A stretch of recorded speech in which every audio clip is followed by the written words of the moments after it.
Shoni ndio munhu wakatanga kuti azivane neni vanhu zvavasingazivi vakandidana nekuda kwemaprogramu edu vamazhinji ukabatsira munhu saka kuti matambudziko anosangana nayo ndekuti vanoda kuti urambe uchidzoka ukasadzoka vanotsama kana kuti vanofulase kuti une zvinhu zvavo zvausiri kusvitsa ndakubva zvakare tanzi dzokerai zvakare kumatwins aya nekuti kwaita sokuti vari kushaba. Takadzoka zvokwadi apo pamadhibute tadzoka tikaona nemasabhuku zvese asi matwins aya Gwendoguno akanga ava wese. Hakuna asingazivi state yematwins. Nemhaka iyoyo takabva tasiya. Asi ndoda kungotenda kuti pandakaziva kuno uku kunonzi kuGokwe yanga iri first time nekuda kwaJoy. Ndaziva kunzvimbo inonzi kuGokwe.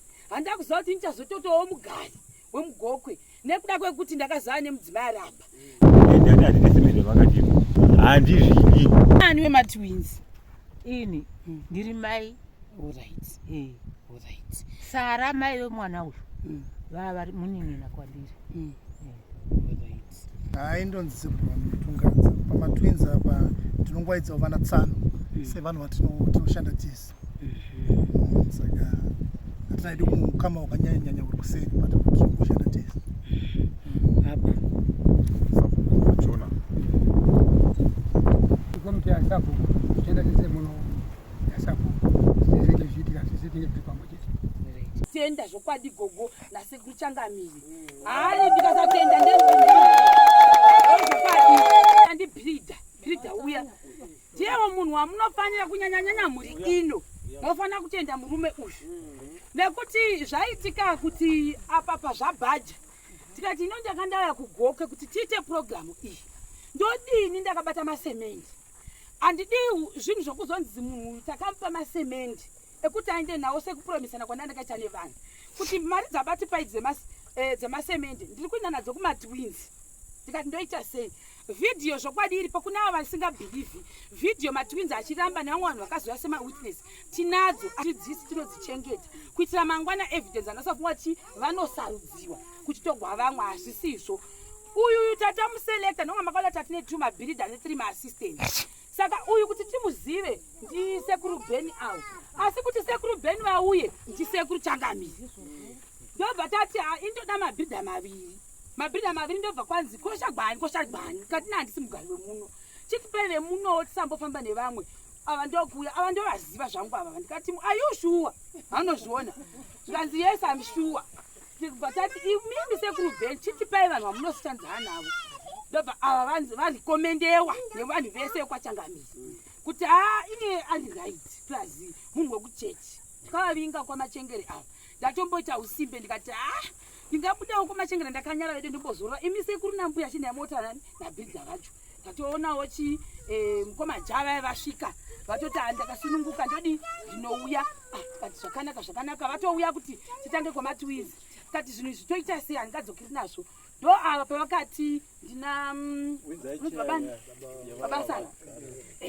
Babasara vakadai. Kati varekeita sei handivazivi. Ndokutsanangura kati chirega tiindeko. Asi tisatenda kuti toda kuti hama dzacho dzinge dzichiziva. Nekuti handingangosviki pamusha yavanhu wotanga kuita zvaunoda. Uwo unogonawo nedambudziko rako asi zvemunhu unorarama nevamwe vanhu. Ndikati hama dziripi ava vandobva vafonegwa vaka vachichaya zvitina.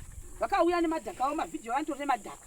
Vakauya tikaonesana tikati chirega tese tiinde kwaSabhuku. Nekuti hazvigoni kuti tiite zvinhu izvi Sabhuku vasingazivi. Ndokuenda kwaSabhuku vakati ndeni munoita. Tikati zvakanaka. Ndobva tati isusu vamwe mhuri yenyu hatizovazivi. Sitakunotanga basa. Chizivisai mhuri yenyu imimi ndora basa renyu. Takazoona ava vanonzi baba Mozi. Murume ndoda kumutenda zisingamboiti. Amen. Vakashanda. Hazvina kuti vega vaiuya asi nhauye kuti vanga vanoendofunga hovhoni yanga ichidiwa nemunhu. Zvokwadi vaita mashift ngoro dzichiuya dzichipesana. Asi mumwe wakazoramba akamirawo kusvika asina hovhoni ndevavava. Zvino takasvipigwa nebhekere chairo resemende vakandotora kumba kwavo. Hakuzviona. Izvozvo. Zvimwe zvezvinhu vachingoita vachiti vakaenda vodzoka handidi kurara nema una musi wakauya ukandipe chikafu pano baba. Vaiuya voinda vondorya lanchi dzavo ikoko dzavanobikirwa nemakwinzi avo vodzoka. Voita zvinoitwa kuti basa rite sei riende mberi. Hatida kukutendai ndikasakutendai ndinotoda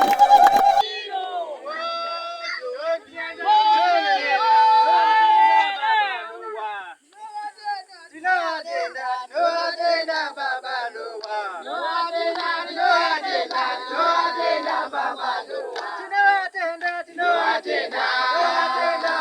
Noah.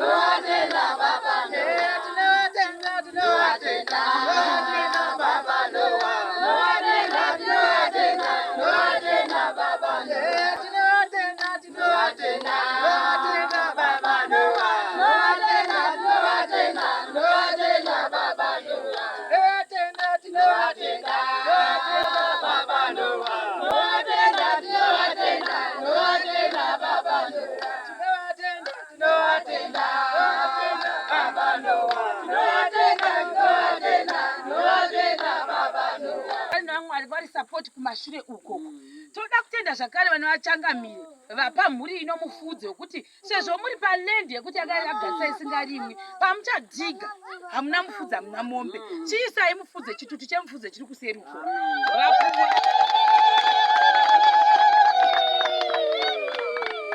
saka tinoda kutenda kuti vapuwa mufudze woyo vauya netrakta yavo imagine idhiziri rasekuru changamire nambuya changamire vakatora mufudze wavo vakauendesa vakauya nawo pano pane mufambo vakauya vakangoti oi mahara saka tirikutarisana nemiwo kuti mugorima handiti saka ndozvekutanga asi regai ndipopa kana sekuru changamire tabva pana sekuru changamire tomboinda pana hameno pakati penyu ndiani uchataura sekuru changamire taurai tiwe tinotenda sisi Shero tototenda iye Mwari wakavapa moyo wokubva vakanga vari mhiri kumakungwa kuThailand vakabva kuThailand zvikandoda kunobatsirana navanhu vekupi vekumusha kwangu saka vavuyi pano pega kubhinga vakaenda vachibva pangu vakaenda Plumtree vachibva apa kwese vanoenda saka vasi vepanzvimbo pano saka tinotenda iye Jehovha wakavaisa panyika nokuti Bhaibheri rinoti wakandiona ndiine nzara ukasandipa chokudya wakandiona ndakashama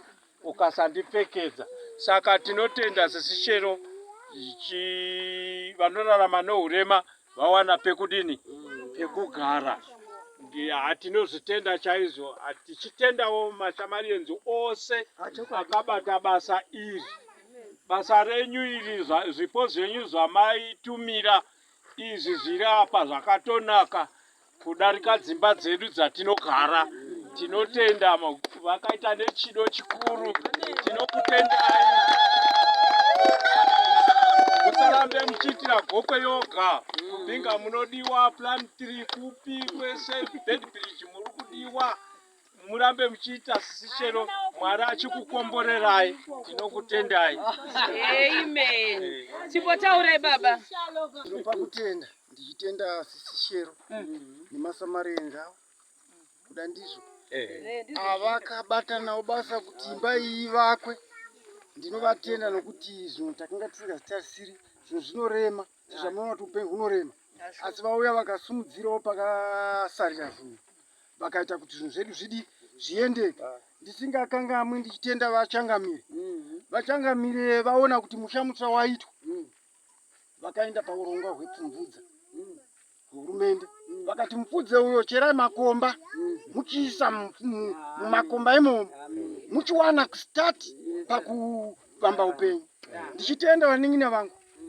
tainotora mombe ndichinomutsa vana vake vachiuya nachakwanisa kuita basa asi ndainovatora bhaiginya touya iye ndomuudza mutsa vakomana tosunda ng'ombe dzedu touya dzimwe ngoro dzichivhunika asi sisi Shero havana kurudza hopu naizvozvo vaingoti itai zvatakataurirana kuti basa rifambe takaunganidza vhu nhasi mupfudzi wedu tinawo saka ndinotenda kuti vanguwo hatibatanei tichibatana nasisi Shero uyo mudzimai wangu uyai kune mbuya tii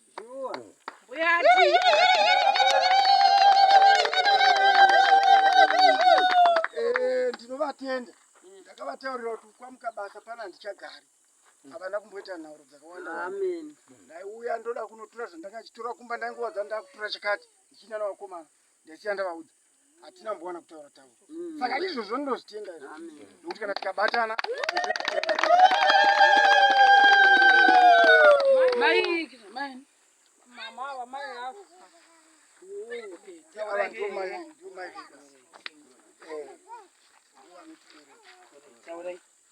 Ino ndinotendawo sisi Shero nebasa ramatibatirawo pavana vangu ndinokutendai handinozvitenda murambe makadero kana zvikunyadza mtorone ndimono vakaringa chinombe kwavo sokonedza kusoronenge chimwe kana vaite zvinokona vamazve joni dzasvika oyo ndierishara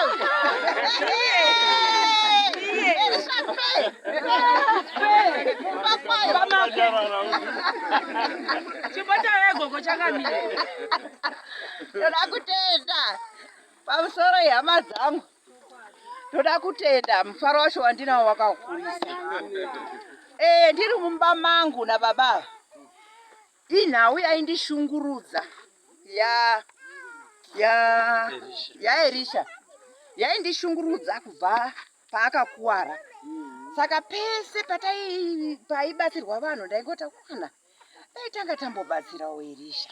Moyo wangu wairwadza. Tichingonamata tichiti dai Elisha abatsirwa. Asi Mwari wakazotizwa. Mwari wakapindura munamato yedu. Handizvere sekuru akapindura munamato yedu. Ndoda kutenda Mwari ngezvemakaita sisishero. Ndogara ndichiti kana muchiziva munoziva ndakambofirwa. Ndakafirwa nevana 4 but one wacho akamuka. Amen. One wacho akamuka. Mwana wangu kana ndichitomona ndinongomona sajuri. Kana asakatouya pamba ndinohwa mwoyo wangu uchitotsva. Vanobva sekuru vanobva vati hachero pano patosuruwariwa pano. Akasvika pamba sotohwa kufara. Saka ndoda kumutenda mwana wangu iyeyu nebasa raakazobata rekuzadzisa shishuwiro zvedu. Chero kutenda mwana wangu. Amen. Akatibata nerugogoro neziba. Akatibata nerugogoro mashema ndakutibata nerugogoro neziba. Akatibata nerugogoro. Akatibata nerugogoro neziba. Akatibata nerugogoro neziba. Akatibata nerugogoro neziba. Akatibata nerugogoro neziba. Akatibata nerugogoro neziba. Akatibata nerugogoro neziba. Akatibata nerugogoro neziba. Akatibata nerugogoro nduze ndikuone. Sederera nduze. Sederera nduze ndikuone. Sederera nduze. Sederera nduze ndikuone. Sederera nduze. Sederera nduze ndikuone. Sederera nduze. Sederera nduze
pamusoro ini ndine mufaro mukuru vanhu vaMwari nekungofarira basa rabatwa pano iri nasisishero ende vakuru vakapatsume kuti kuona cherima kutenda mupereki kutenda auya nacho ndinobatanidza vachangamire vakabereka mwana wangu nekubatanidza shamwari yangu iyi inova yakati paukama nasisishero aiwa tinozvitenda nebasa rabatirwa bamukuru vangu izvo zvinanga nchisheya kuti vaiti vakadero vanofamba every day kubva uku vachiuya kuno zhizha rese daily vachifamba vachidzokera manheru asi Mwari akanga akatozviziva nechekare kuti pane zvichaitika saka ndotiri kufara kuti Jehovha vauya vachifamba ivo vemene vakaratidza ukuru hwavo aiwa ndinozvitenda ndinozvirumbidza muzita raJesu.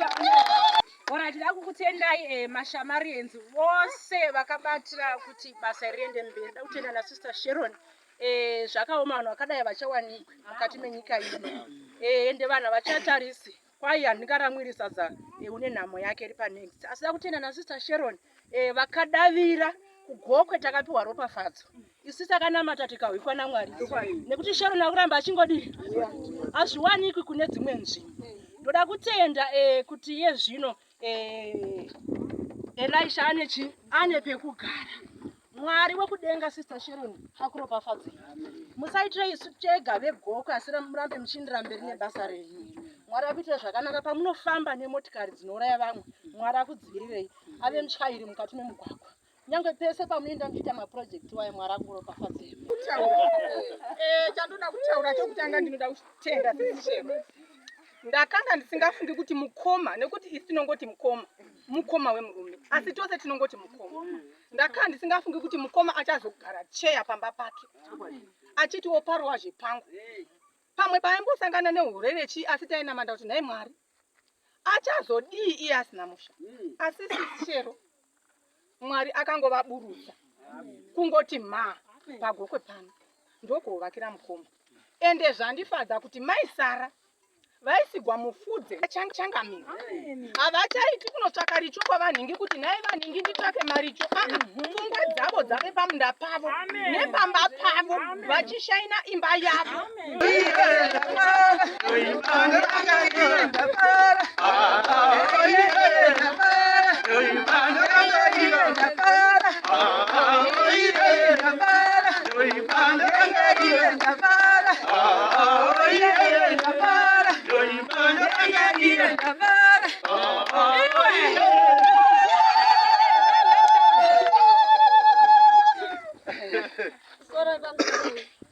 Nini ndine mufaro muhondo. Mwari vekudenga vane nyasha neni ende vane nyasha nemurume wangu wandakapiwa naJehovha. Mwari ndinongomutenda nevese vaita maoko vakubva vamunini vese nehama dzangu dzakandipoteredza nevaroora vangu zvikuru vanga vachindibetsera kucheramo. Ndiri ndega ndaimbozvikunda. Naye mwana wangu wobhirita akadai kuti tingoonekerawo pamwechete naSister Sharon. Vese ndingokutendaiwo. Tinoda kutenda Mwari unoronga imi musingazivi. Mwari unoronga imi makarivara. Hakuna wakambozvifungira kuti kungaita basa rakadai muno mugoko. Ini ndoda kutenda musikana kuti Mwari dai angamuwedzera mazuva.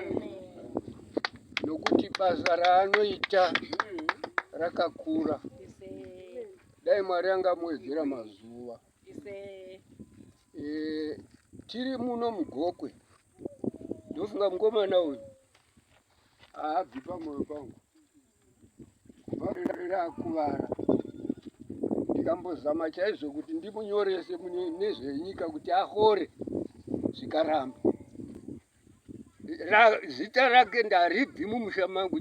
Iye anogara achingosvikawo pamba baba ndauya ndoda chakati kana ndinacho ndokupa. Ndiri kufara imbadapedza mudhuri wapera uyu. Ndiri kufarisisa nekuvakirwa kwaitiwa sekuru nagogo. Ndiri kufara handina hangu akambowanda handotenda.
Zimzuru ching'ona mene waiti zvinokona nasvika zejoni